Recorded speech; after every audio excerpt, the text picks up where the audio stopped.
So hey guys, welcome back to another episode of the Sanders Legacy. So today I'm going to focus on Melanie's story, which I have been saying for the past few episodes that I want to switch gears and focus more on Melanie rather than Kayla. Even though Kayla's story is far from over, I feel like it's time to give Kayla's story a rest for a while and focus on Melanie, because Melanie, I don't know, I just get the feels with Melanie, guys. I feel a lot more emotionally involved with Melanie than I do Kayla, and I feel like Melanie's story is going to get really good, but we have to give it time. So that's what we're going to be doing. We're going to be focusing on Melanie and Talon for a little bit. Now, you guys already know by now that Melanie is pregnant, and Talon knows she is pregnant as well. So they're both on the same boat. They both know that they're going to have a baby, and they're very, very excited about it. Now, Ruben, not so much.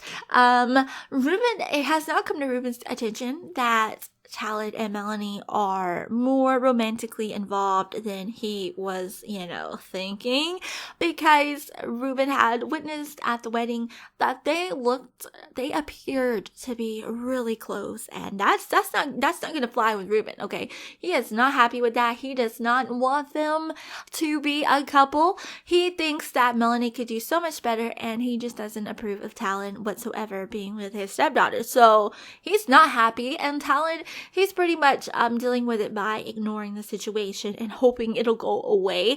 But Melanie is off to work now. I just wanted them to come to this rooftop pool party. I don't know, until she had to work. And what? What kind of toilet is this? How come I've never noticed this toilet? This is so cool. You can converse.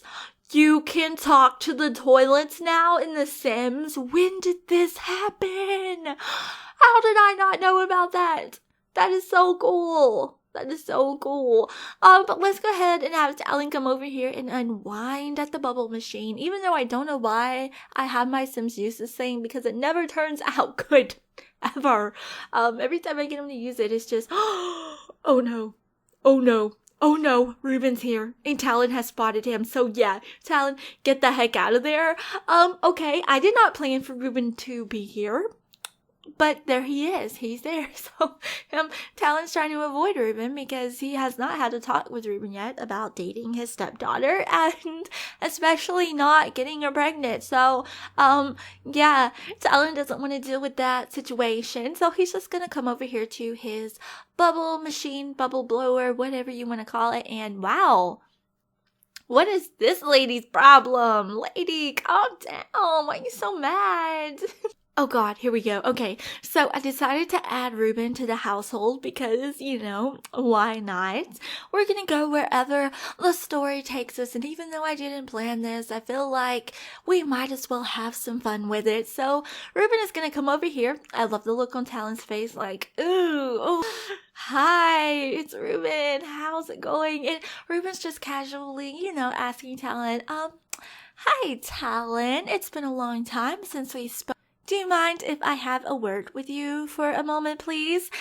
Because, he's not going to want to talk about the situation with this random woman here. Ruben is a man of high power in a lot of places, and he doesn't want the public knowing his personal family business. So he's going to ask if Talon can step to the side with him. I love how Talon is just ignoring him. Maybe if I talk to this woman over here, Ruben will just magically disappear and I won't have to deal with the situation anymore. I don't think you're going to be able to get out of it that easy, Talon.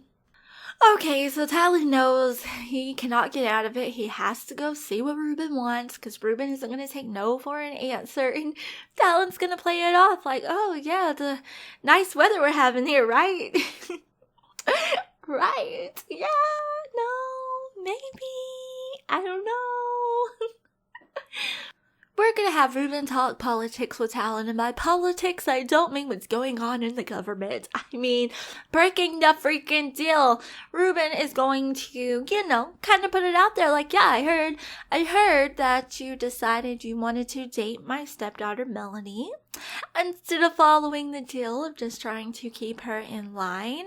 And I understand that you are trying to break off the deal. You don't want the money anymore. But I'm here to tell you, dear friend, that I'm not okay with you dating Melanie, and I never will be. And I would very much appreciate it if you would just leave it alone and end it and walk away.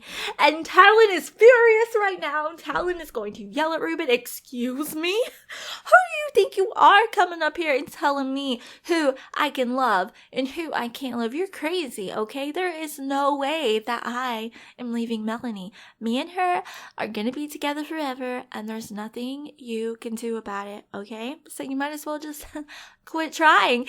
And to add to the drama, Melanie's feeling sick because she's pregnant, and sometimes pregnant women feel sick.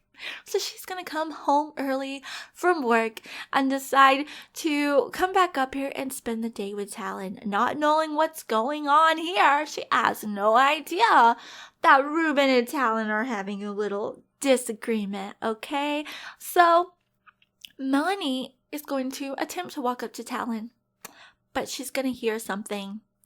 And she's not gonna like what she hears. Ruben is trying to scare Talon and get Talon to see things his way. You know, kind of tell Talon, "Oh, you know, I'm a very powerful man, Talon. I could easily take this to Melanie and let Melanie decide whether she thinks you're worthy of her or not after she finds out what you've been up to." He's serious, guys. He does not want them together. And he is serious. And Talon, at first he's a little freaked out. Like, wait, no, you can't tell her, okay? You can't tell her that. She'll hate me forever. And look, we weren't going to say anything for a while, but she's pregnant. And I love her. And I don't want to let her go. Please, you cannot tell her anything about it. What he doesn't realize is Melanie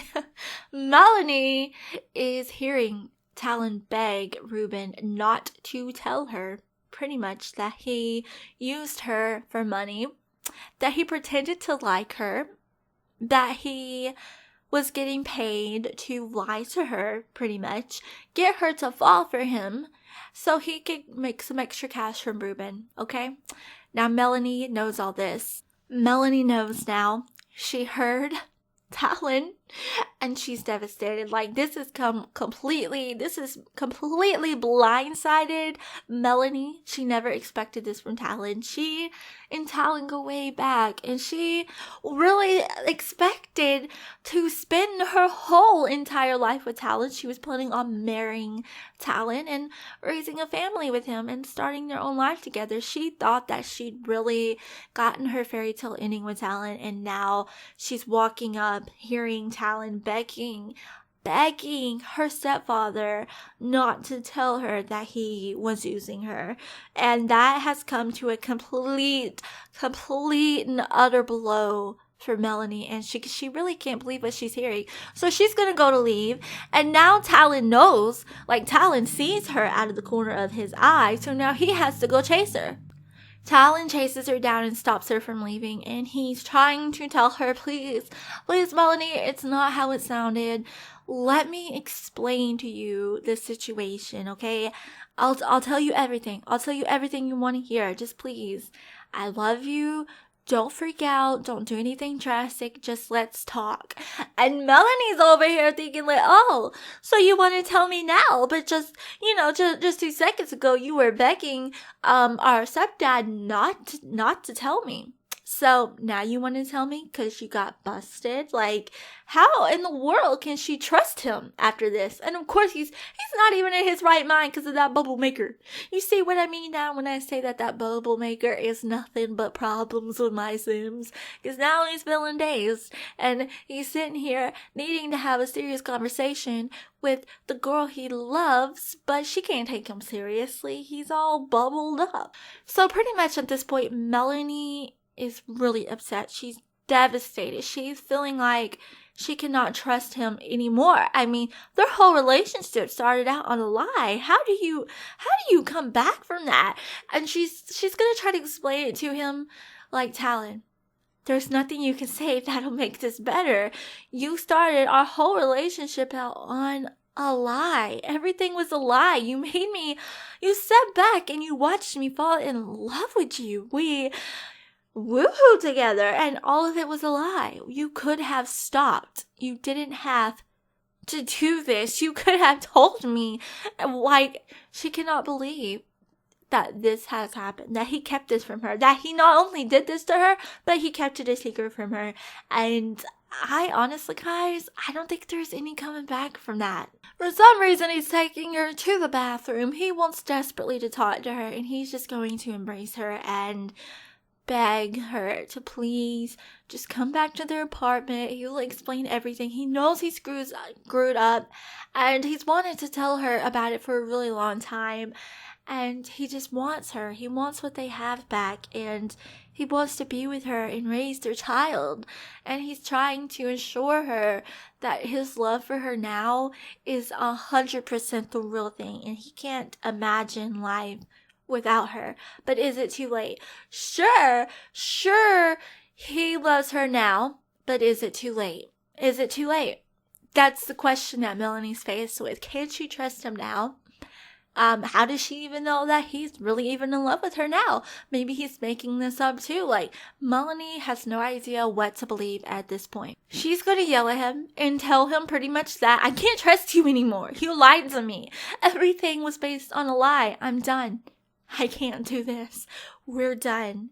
We're just over. I can't be with someone who would do this to me. I can't be with someone who I can't trust. We're breaking up. I have to get away from you. You're a monster, pretty much. And she's breaking up with him. She is breaking up with Helen. Okay, this hurts me probably more than it hurts any of you, because I love this couple so much. And I was really rooting them on, but you can't be with someone who would do this to you. You just can't do it. You just can't. Sometimes love doesn't make up for everything. She loves him, but sometimes love just isn't enough. And she knows that she had to end it. She just had to. So she's over here coming out of the bathroom, not believing that she just did that. She has been in love with this boy her whole life, and she actually ended things when things were finally so perfect, and she cannot believe that she just did that. Even though she had to, she still can't believe it. And Ruben of course is going to come over here. You know, Ruben's stuck by. He's heard, he's seen the whole thing. He knows what's going on, and he's still her stepfather. He still cares about her. And as much as Melanie wants to scream and yell at his face and really tell him to just get out of here and stay out of her life, she can't put all the blame on him at the same time. And she knows this. Sure, Ruben came up with the idea. Ruben wanted, her to stop misbehaving. But at the same time, Talon didn't have to agree. Talon didn't have to ever go through with it. He could have told Ruben no from the beginning. If he really cared about Melanie, he would have told Ruben no, that he could not do that to her. They were friends way before Ruben came in the picture. So Melanie blames Talon and not Ruben. And she's just devastated. She has to get out of there. She has to get away from both of them. She knows she can't be in Talon's apartment anymore. She cannot live with Talon anymore. She just can't do it. And she doesn't really want to go back to the mansion with Ruben either. So really, she has nowhere to go. The only place that she thought of to go was an old friend's house that she was friends with in high school. This is the only person that she could think of that may let her stay with them for a while until she got her head back on her shoulders. So she's gonna knock on her old friend's door for the first time in a while. And here he is, guys. This is Slade, okay? Slade got really close with Melanie after Talon left the first time because they had a lot in common. They both had loved ones that left them. Slade had a girlfriend that he was very much in love with, who was a vampire, might I add. His girlfriend was a vampire, and she turned Slade into a vampire, and they got pregnant with a son, which is right here. This is little Griffin. But yes, she got pregnant, and after she had Griffin, she just kind of ditched town and left Griffin with Slade. So she left Slade all alone, broke Slade's heart, and at this time, Melanie, Talon had just left Melanie, so Slade and Melanie kind of bonded over that. Oh, and she wanted to get married to Talon.